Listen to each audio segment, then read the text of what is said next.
Et je ne voudrais pas être trop long dans ces conditions, je pense que les yeux des Français se dessinent et ils se disent que finalement, même si sur tel ou tel point, ils ont encore des réticences à l'égard du Front National, surtout évidemment quand vos collègues de France 2 organisent des émissions qui sont soigneusement calibrées à cet effet et dont j'aurai l'occasion de démonter certains mécanismes tout à l'heure au cours de ce déjeuner-débat.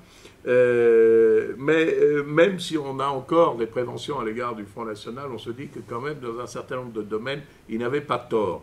Et je dois dire que la lecture de la presse quotidienne régionale, bien sûr, mais aussi de la presse nationale et des hebdomadaires, m'en convainc. Je vous citais Le Monde tout à l'heure, ça n'arrive rarement de m'y référer quand même, parce que ce n'est pas un journal très favorable au Front National, c'est le moins que l'on puisse dire, puisqu'il a confié d'ailleurs la rubrique Front National à l'un de ses journalistes qui est par ailleurs l'animation d'un site d'extrême gauche de lutte contre les mouvements nationaux. Bon. Mais je lisais l'hebdomadaire Marianne, pour y trouver d'ailleurs une petite mise au point très courtoise que j'ai faite à la suite d'un article de mon ancien condisciple de Nanterre, M. Guy Konopnicki, avec lequel je prévois de faire un colloque, si Dieu nous prête vie, en 2018, nos souvenirs d'anciens combattants, avec lui, avec Daniel Cohn-Bendit, collègue du Parlement européen, et moi qui étais déjà de l'autre bord, sur mai 68 à Nanterre. Bon.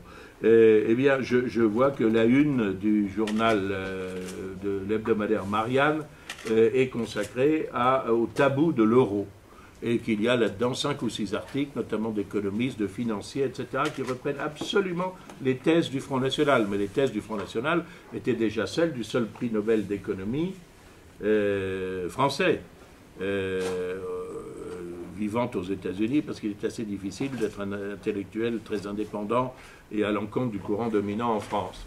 J'achète ensuite, il y a 15 jours, j'achète l'hebdomadaire Le Point, et je vois en une du Point, rendez l'argent sur les gaspillages des collectivités publiques, un morceau d'anthologie que nous aurions pu, si j'ose dire, si n'eût été le copyright, évidemment, imprimé à nos frais et dont nous aurions pu faire un document électoral.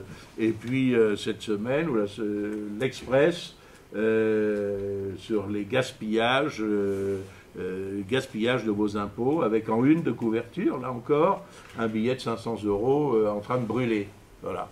Nous rappelle peut-être Gainsbourg, je ne sais pas, mais en tout cas, tous ces articles vont exactement dans le sens qui est le nôtre, dans le combat que nous avons mené pour une utilisation plus sérieuse de l'argent public, que nous avons mené au Parlement européen, que nous avons mené au Parlement français quand nous étions, et ça recommence avec Marion Maréchal Le Pen et Gilbert Collard, et puis que nous avons pour ambition de mener dans les communes.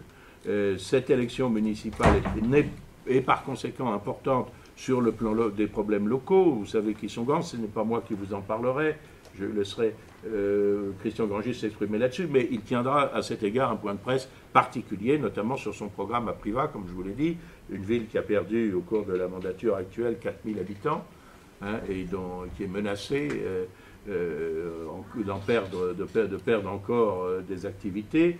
Il vous dira ce qui le distingue, bien sûr, de la gestion de M. Chastan, comme M. Coppens vous dira au BNA, ce qui distingue ses propositions de celles de M. Constant.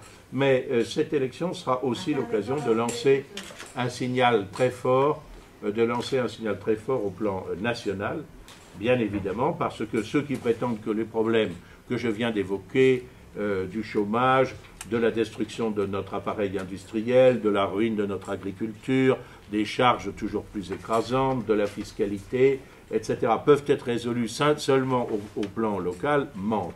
Je pense, et ce sera mon mot de conclusion avant de répondre à vos questions ou à vos objections, je pense que le pari qui a été lancé par Marine Le Pen de passer de 60 élus au plan national, nous n'avons guère que une soixantaine de conseillers municipaux pour le moment. À plus de 1000 sera non seulement atteint, mais je dois dire pulvérisé.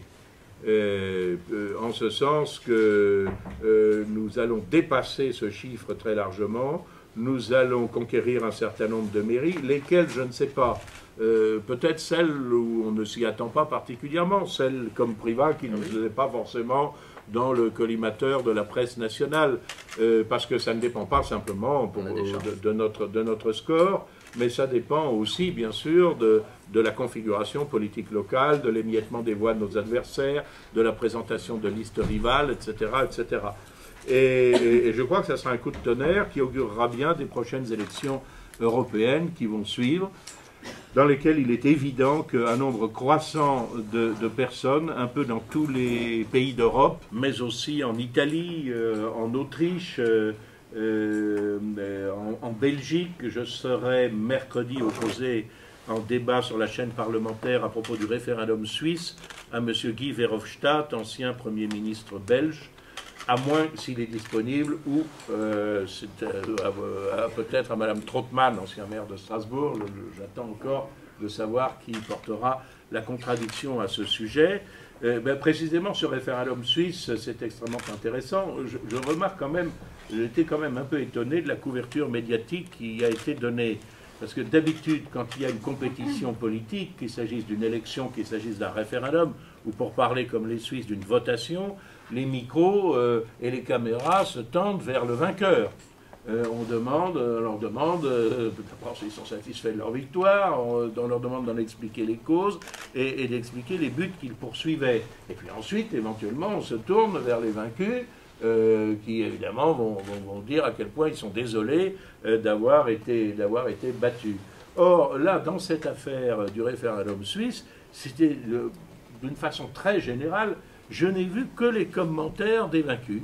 Je n'ai vu que les commentaires défavorables, qu'ils soient d'ailleurs suisses ou étrangers, expliquant à quel point c'était abominable, c'était une catastrophe pour le peuple suisse, mais que je sache, le peuple suisse, démentant d'ailleurs la campagne incroyable de propagande qui a été faite et qui le mettait en quelque sorte sous condition, a estimé que, voilà, dans un pays de moins de 10 millions d'habitants et qui héberge déjà dans sa population un quart d'étrangers, il fallait prendre un certain nombre de mesures parfaitement raisonnables pour éviter d'être complètement submergé. Il me semble que c'est le droit des Suisses.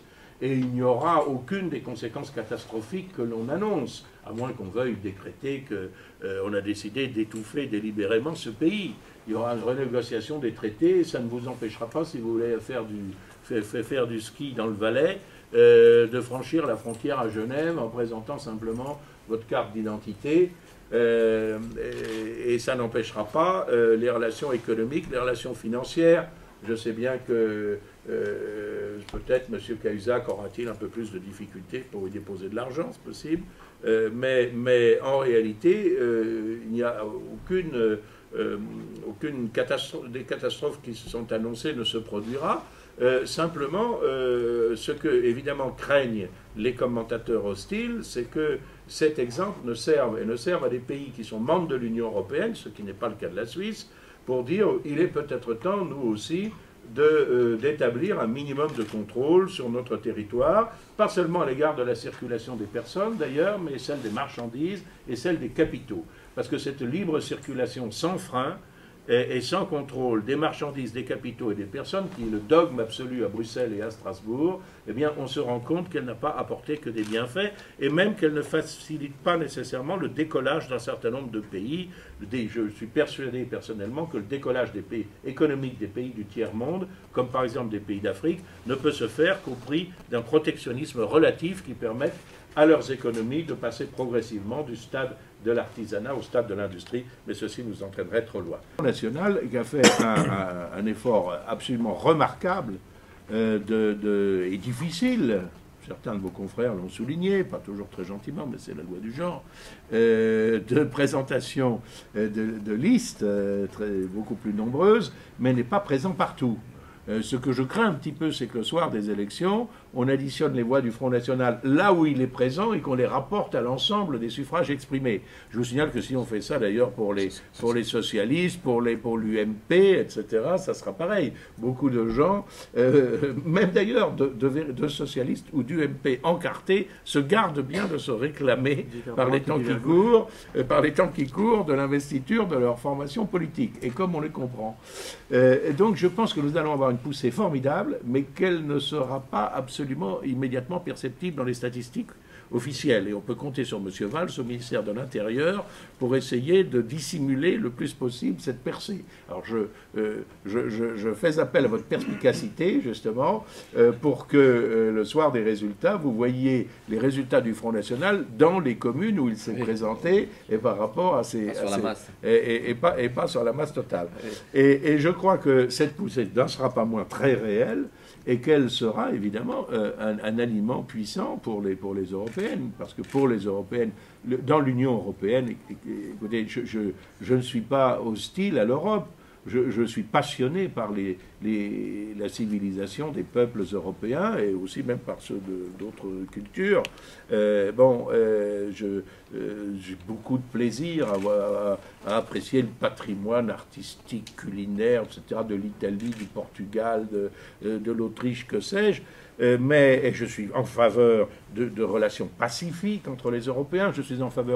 Nous sommes tous en faveur de la coopération entre peuples européens, de façon étrange d'ailleurs, là où cette coopération fonctionne, comme l'avion Airbus, la fusée Ariane qu'on nous ressort tout le temps, le centre d'études et de recherche nucléaire aux limites de la région Rhône-Alpes et de la Suisse, que nous avons visité avec Jean-Marie Le Pen d'ailleurs, c'est en dehors du cadre de Strasbourg et de Bruxelles. Mais nous assistons à Strasbourg et à Bruxelles à la naissance d'un super-État qui prétend gérer en direct la vie politique, économique, culturelle, sociale, je dirais même sexuelle, on a un exemple récent, de 450 millions d'Européens, d'une façon véritablement délirante. Et ça ne marche pas. Ça ne marche pas. Ça échoue. La communauté européenne du charbon et de l'acier, dont est issue l'Union européenne, le résultat, c'est en France, il n'y a plus de charbon, il n'y a plus d'acier. Voilà, c'est clair. Alors vous me direz, c'est peut-être l'évolution industrielle.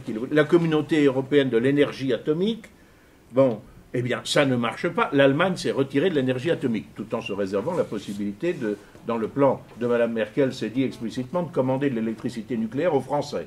Bon. La communauté économique européenne, c'est-à-dire le marché commun et le marché commun agricole, eh bien, là non plus, ça ne marche pas parce qu'on a ouvert cet ensemble à la concurrence du monde entier. Et notamment, par exemple, des produits, je le dis un peu partout, par exemple, fabriqués en Chine. Je n'ai rien contre les Chinois, je suis heureux que la Chine se développe, je voudrais qu'elle se libère aussi sur le plan politique et culturel, mais il est certain qu'on met en concurrence l'ouvrier français avec l'ouvrier chinois. L'ouvrier français travaille 35 heures, l'ouvrier chinois, il dort 35 heures, le reste du temps, il travaille. Il travaille pour 10 fois moins ou 20 fois moins que le SMICAR français, il n'a pas de protection sociale, il n'a pas de pension de retraite, et comme il est dans un pays communiste, eh bien, il ne peut pas se syndiquer librement, il n'a pas le droit de faire grève, sinon c'est considéré comme une rébellion. Autrement dit, ce pays est devenu le paradis du capitalisme le plus cynique. Eh bien, nos industries ne peuvent pas lutter contre cela, évidemment, s'il n'y a pas au moins un mécanisme correctif. Ce mécanisme correctif existait depuis toujours, ça s'appelait les droits de douane. Et on les a méthodiquement démantelés. Mais quand je dis qu'on met l'ouvrier français en concurrence avec l'ouvrier chinois, dans certains milieux bourgeois, ça ne leur fait pas peur, parce qu'ils sont très contents d'acheter du prêt-à-porter moins cher, fabriqué au Bangladesh ou ailleurs. Bon. Mais on met aussi maintenant l'ingénieur français en concurrence avec l'ingénieur indien, qui n'est pas moins bien formé, y compris dans les techniques de pointe, de l'informatique, du nucléaire ou autre, et avec les mêmes résultats. Alors il fallait protéger cet ensemble raisonnablement, et c'est ce qu'on se refuse à faire, parce qu'il y a une véritable haine idéologique, il y a une haine à l'égard de la protection des communautés naturelles, que sont les familles, que sont les nations, que sont les cultures, les civilisations, et tout ce qui est apparenté à une mesure de protection raisonnable est qualifié d'étroitesse d'esprit, de mesquinerie, de volonté d'isolement à l'égard du reste du monde. Je vois quelquefois des commentaires de notre programme économique, par exemple, qui ont été écrits dans des revues comme Capital, le Nouvel Économiste, etc., qui ont été, ou même le Figaro Magazine, qui ont été écrits par des gens qui manifestement n'ont jamais ouvert le programme du Front National, jamais. Mais ça ne les empêche pas de commenter pour dire que c'est absurde de vouloir isoler complètement la France du reste du monde, etc., comme si nous avions prétendu vouloir isoler la France du reste du monde. Nous ne sommes pas hostiles au commerce international, mais nous pensons que, comme toutes les relations internationales, il est fondé sur la réciprocité. Voilà.